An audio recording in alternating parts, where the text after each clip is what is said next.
Wer bin ich? Heute driften wir in die Welt der Philosophie ab, und zwar in die Philosophie von Ayurveda. Jeder Mensch ist anders, ob jetzt körperlich oder geistig. Der eine, der mag es, Züge zu beobachten, wie der andere mag das Essen gerne scharf und deftig, jemand anderes mag es dann lieber weniger gewürzt. In der ayurvedischen Ernährungslehre geht es grundsätzlich nicht um strenge Ernährungspläne, sondern darum zu entdecken, welche Konstitution man hat. Wer bin ich? Und zwar auf körperlicher und auf geistiger Ebene. Es geht darum, zu lernen, seine Bedürfnisse wahrzunehmen und intuitiv gesund zu essen. Im Ayurveda gibt es 3 Ebenen, die wir in unserer Individualität beachten dürfen. Diese 3 Individualitätsebenen sind einerseits mal die Doshas. Ich erkläre sie später gleich. Dann haben wir die Ebene des Geistes und die Ebene der Verdauung. Im Ayurveda sagt man, ein Ungleichgewicht in der Verdauung führt zu Krankheit.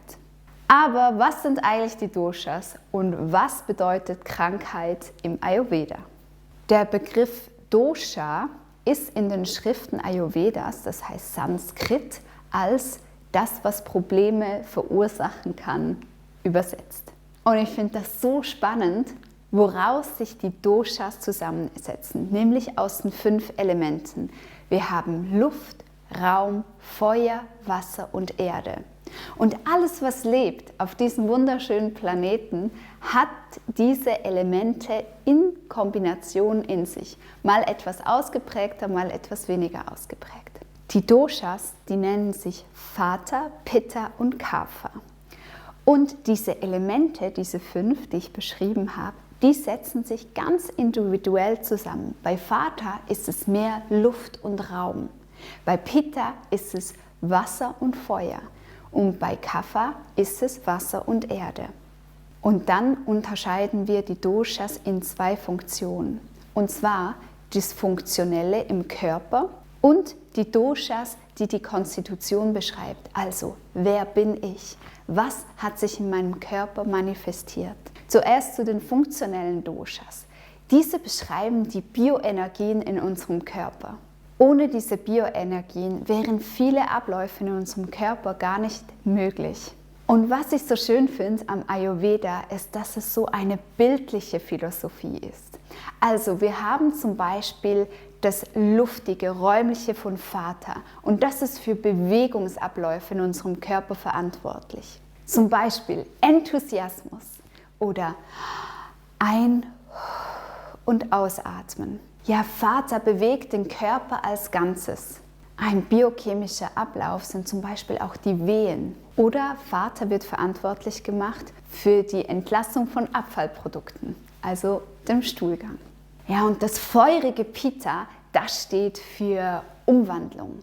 Die ganzen metabolischen Abläufe in unserem Körper, das wird dem Pitta zugeordnet. Zum Beispiel Verdauung, Hitzeproduktion, Hunger und Durst, Weichheit und Geschmeidigkeit, Ausstrahlung, Fröhlichkeit und Intelligenz. Das erdige, feuchte Kapha steht für Struktur. Es wirkt aufbauend und erhaltend. Es ist zum Beispiel der Anabolismus, das Wachstum, Gelenkschmiere, Stabilität, Ausdauer, Selbstzufriedenheit und Widerstandsfähigkeit. Das sind also die funktionellen Doshas, die biochemischen Abläufe in unserem Körper. Und dann gibt es noch die individuelle Konstitutionsbeschreibung, also zu der Frage, wer bin ich eigentlich? Und hier ist es so, dass die Individualität daraus entsteht, dass wir alle verschiedene Anteile von diesen Elementen in uns tragen. Die konstitutiven Doshas beschreiben die Anteile, die in unserem Körper vorkommen. Und das heißt, das Grundnaturell, also wie bin ich geboren worden, womit bin ich ausgerüstet worden oder man sagt auch so schön, was wurde mir in die Wiege gelegt. Im Ayurvedischen heißt dieses Grundnaturell Prakriti.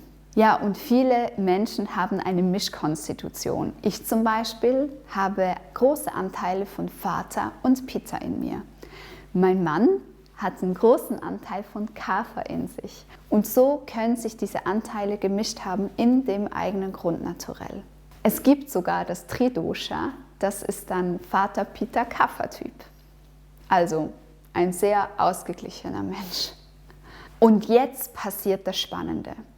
Dieses Grundnaturell, das, was uns in die Wiege gelegt worden ist, kann verändert werden. Und zwar durch unseren Lebensstil, durch die Art, wie wir uns ernähren, durch die Häufigkeit, an denen wir an Stress ausgesetzt sind. Wie oft erleben wir Stress?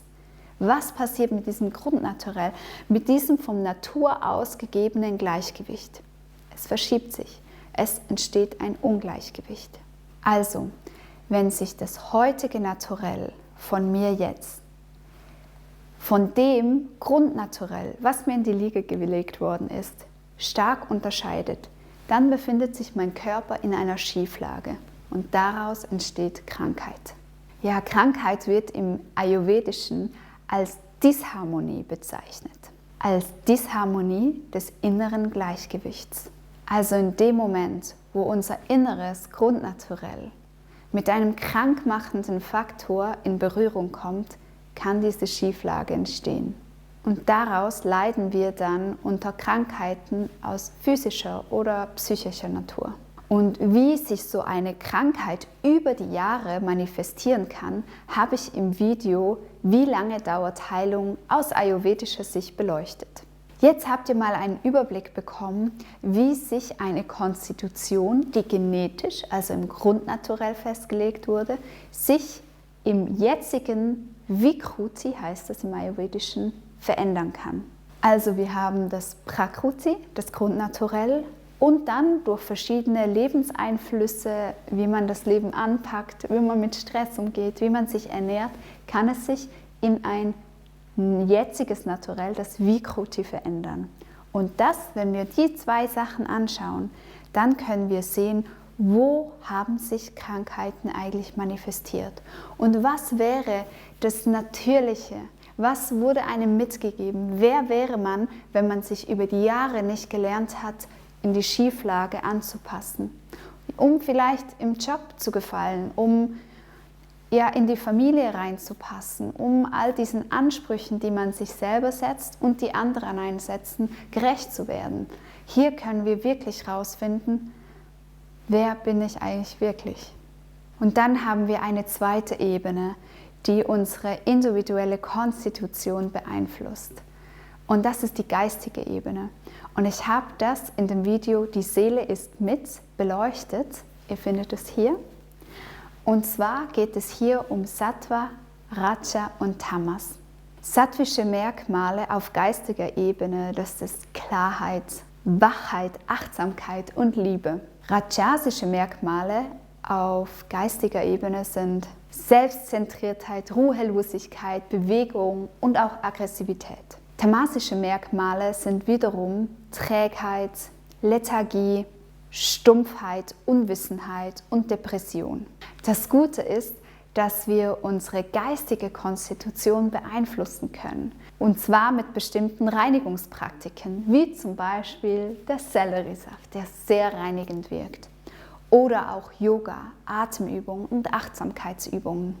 Mit solchen Reinigungspraxen, mit solch einem Ernährungsstil wie die entzündungshemmende Ernährung oder Yoga und Achtsamkeitsübungen und wirklicher Fürsorge und Zurückkommen in die Natur, können wir unser geistiges Wachstum total befeuern. Das heißt, wir können immer mehr sattwische Merkmale in unserem Geiste manifestieren und mehr Wachheit und Klarheit und Liebe erlangen. Ja, und die dritte Ebene, die uns der Frage, wer bin ich, näher bringt, ist die Verdauung.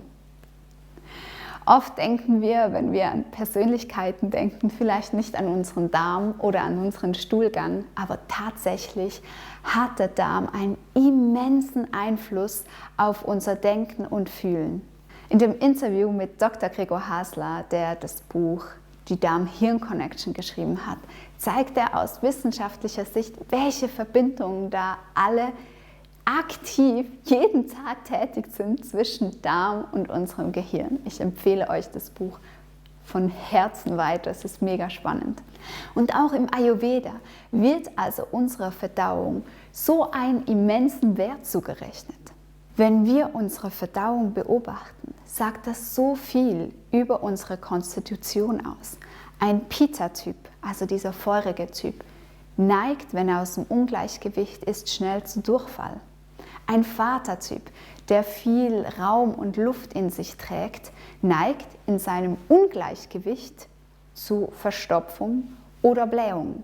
Ein Kapha-Typ neigt in seinem Ungleichgewicht, in seinem Übermaß an Trägheit, an Gewichtszunahme.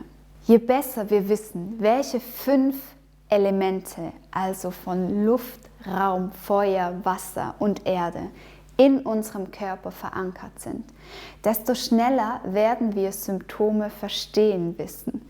Wir verstehen, das könnte das bedeuten, hier bin ich aus dem Ungleichgewicht. Oder einfach nur schon das Wissen, ich bin jemand, ich habe einen großen Pitta-Anteil, das heißt, ich habe Pläne in meinem Kopf, ich nehme mir das vor, aber ich neige auch zu Perfektionismus. Und daran verbrenne ich mich, weil mein Feuer zu groß wird. Und was sagen wir dann so schön? Ich fühle mich ausgebrannt. Oder als Vatertyp, man ist so luftig und sprunghaft und kreativ und man packt immer wieder neue Projekte an, es fällt schwer, die einen Projekte abzuschließen. Und hier dann zu wissen, okay, mir als Vatertyp fehlt das Element Erde, die Erdung, die Ruhe, die Bodenhaftigkeit. Wie kann ich das zurückgewinnen? Und, ich sage es euch gleich, oder man ist der Kapha-Typ und man neigt dazu, träge zu sein oder schwer von Dingen, die man angefangen hat, loszulassen. Auch wenn man merkt, sie tun mir eigentlich nicht gut oder ich bin in einer Beziehung verstrickt, aber es fällt mir so schwer loszulassen, weil ich vom Typ her anhaftend bin, weil Wasser und Erde eine Anhaftung, eine Stabilität auch bringen, das ist das Positive. Und im Ungleichgewicht heißt es eben, ich kann davon wie nicht lassen. Und wenn wir das wissen, je mehr wir über uns wissen, über unsere Konstitution, desto klarer werden wir im Geist und wir können uns beeinflussen. Zum Beispiel als Pitta-Typ. Es ist so wichtig, dass du Pausen machst, dass du dieses Feuer beruhigen kannst. Es ist gut, dass du dieses Feuer in dir trägst, aber schau, dass du dich nicht verbrennst. Und als Vater-Typ, du brauchst Pausen. Es ist wichtig, du brauchst Bodenhaftigkeit. Mach dir die Wärmeflasche, mach dir den guten Tee. Kuschle mit jemandem, hol dir diese Nähe, Stabilität und Geborgenheit. Und als Kapha-Typ, dann mach dir einen würzigen Ingwertee. Dann würze dein Essen mit extra Schärfe, mit extra Pfeffer und geh heraus und mache neue Bekanntschaften. Das wird dich geschmeidig machen und dich von dieser Trägheit erlösen.